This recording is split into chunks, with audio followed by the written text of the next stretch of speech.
கன்னிராசியா நீங்க?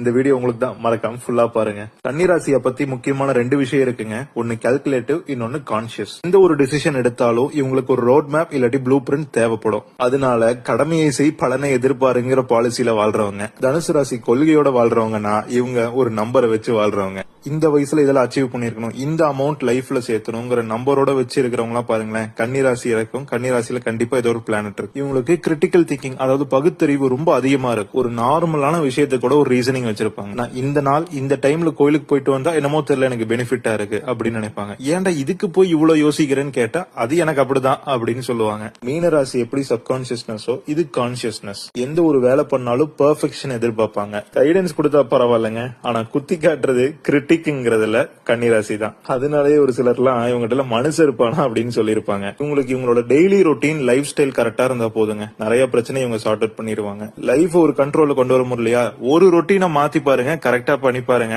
நீங்களே ரியலைஸ் பண்ணுவீங்க. அதே மாதிரி கன்னிராசி ஹீலிங் ராசியும் கூட. இவங்களோட அம்மாவோ அம்மா சைட்ல நிறைய பேர் ஹெல்த் ப்ரொஃபஷனலா இருக்கலாம், இல்லாட்டி இவங்களுக்கு கூட அந்த டெண்டன்சி ரொம்ப அதிகமா இருக்கும். இவன் மருந்து கொடுத்தா மட்டும் டக்குன்னு கேக்குதுன்னு கண்டிப்பா யாரோ ஒருத்தவங்க கைராசி சொல்லியிருப்பாங்க. உங்களுக்கு கம்பெனிக்கு தோனி இருக்காரு, கோலி இருக்காங்க, இவங்க 2 பேருமே கன்னிராசி.